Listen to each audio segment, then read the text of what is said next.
everyone, Sierra 75.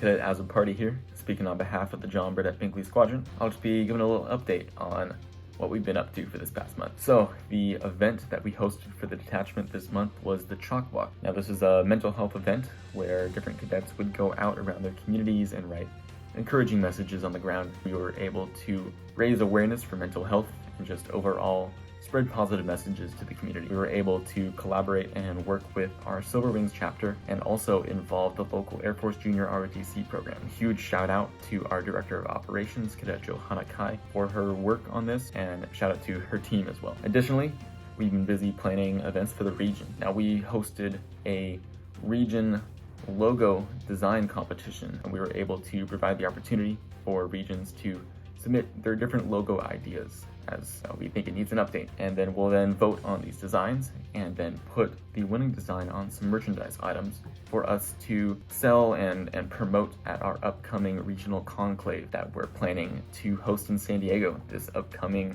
fall semester in November. This month, the JBB Squadron hosted the Remember 22 Instagram challenge.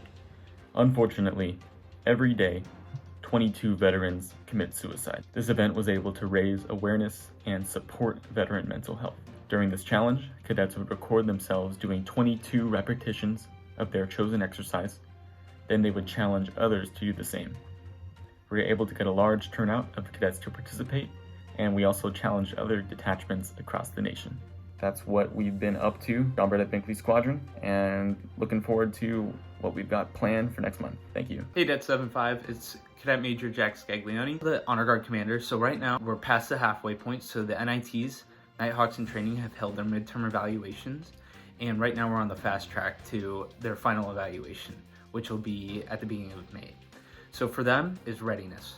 That's the thing that we are looking for, because while we haven't been able to perform our duty to the community, which is ceremonial services in San Diego, we're preparing them because soon we're going to have about 9 Nighthawks who are going to be leaving the organization, and so we need to train that next class to be ready to perform at a moment's notice, because when the world opens up again, there's going to be a plethora of community events who have been just itching to have their events together, and a lot of those will involve us in their color guard, and we'll be able to meet their requests. So for the Honor Guard right now, it's all hands on deck for readiness and keeping our readiness high.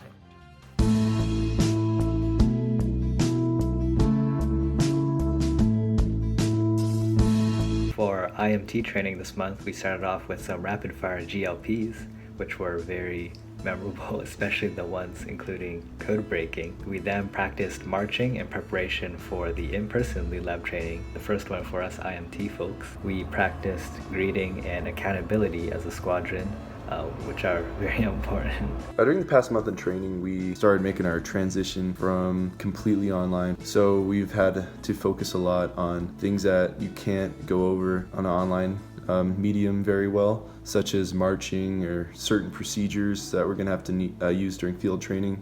So we gotta cram that all in now because of all the missed time we had. So the POC have been receiving a bunch of briefs. One was a PCS brief from Tech Sergeant King, and then we had 2 financial briefs. They're really helpful, and they're helping to teach us one of the sides of life. They're on active duty, and something that's really important and really interesting. Right now we're doing a lot of officer prep. So we're learning about PCS, financing, and we're also planning our commissioning ceremony, which is probably one of the most exciting news that we've had in the last year. For those of you who don't know, it's a beautiful ceremony held on the USS Midway, and this year we're looking like we're going to be able to get it done. So it's a really exciting point for a lot of us 400s who this is kind of our big hurrah, is our commissioning ceremony. So we're all really looking forward to it. We're all hands on deck for it. And so that's what a lot of the 400s have been up to, and 300s, who we're really always happy to have helping us and learn from us to help plan that commissioning ceremony.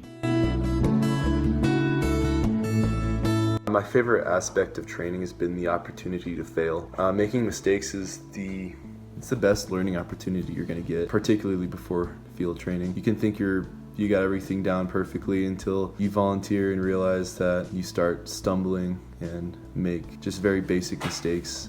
My favorite aspect of training has been really reconnecting with the POC. I've been in operations for the last 3 semesters, so I've been working with 100s, 200s, and then the POC squadron flight commanders. So I haven't really had an opportunity to work closely with the majority of the POC class. So it's been really nice to reconnect with them and get to work with them again. And I've really just been enjoying the time and opportunity before we all head our separate ways in the big blue.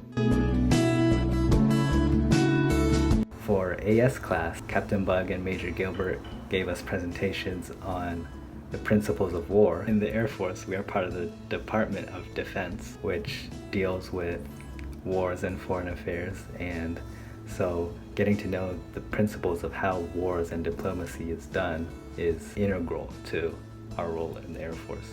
Additionally, we went over what would you do videos, which were very interactive and fun, especially with all the stories and experiences the cadre have. And we went over Air Force structures from the Department of Defense all the way down to what a typical wing looks like. Now that gave us insight into all these different opportunities that we in a couple years might go into. In AS class, we're currently learning about conflict management, and we're going over different kinds of approaches that you'd take in different types of scenarios, whether you want to be more hands-off or whether you just want to go into a situation and when to realize that your attention is needed or not. One of the most recent things we've been learning is spotting out problems with your wingmen, and we went through some scenarios with Captain Bug about detecting what kind of red flags you might see among your airmen. And we also had another lesson about public affairs and the importance of public affairs is to any Air Force or a Space Force unit, and how hard it is that their job actually entails. This semester, it's a lot more of what you need to do as an officer. It's preparing you for a little bit more of the little things. You're learning about UCMJ, you're learning about how to manage your team, and a little bit more kind of practical stuff as compared to the more broad stuff that you learn in your 100 and 200 year. So it's been really interesting to get to go over those more minute details, because once you're a 400, you're like, okay, I have to actually do the job now. My favorite part of AS class has definitely got to be the interactive parts. For example, we've had Kahoots and cadet drawings, which we all got to bond over.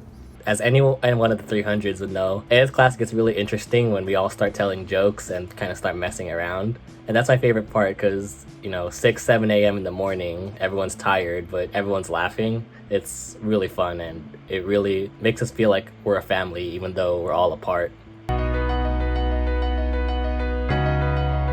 Keep your eyes on the prize. We all joined this program for a variety of different reasons, and no matter what your reason is, remind yourself every day why you're here. This process is hard sometimes because it's transforming you into someone that will better serve your community and undoubtedly affect lots of lives. As Cadet Colonel Burnaby always says, never quit, and remember why you started this. Some words of advice for my fellow cadets is to not treat this like another online class. It's easy to hide behind the screen and just be a passive observer to your lectures, but just make sure to be active participant even if you're on the other side of the world at the moment. Make people smile, because I know we don't get to see each other, we don't get to do as many things as we did before the virus, but just taking the time to at least just say one nice thing to another person and make them smile makes not only them feel better, but you feel better as well. 100s and 200s, some words of wisdom is to keep your readiness up. Right now, it's really easy to become complacent in both your physical training and your mental training, and academics as well. And as a force, once you're in the big blue, you always need to be ready to perform the mission at any moment. So for the 200s, that means you need to be ready to go for field training. I know that even the people who are deferred probably think that they're ready. The answer is everybody needs to get more ready, because once the moment comes, it's showtime, and that's the one shot. You get one shot at field training. So everybody needs to bring their A game. You need to be ready to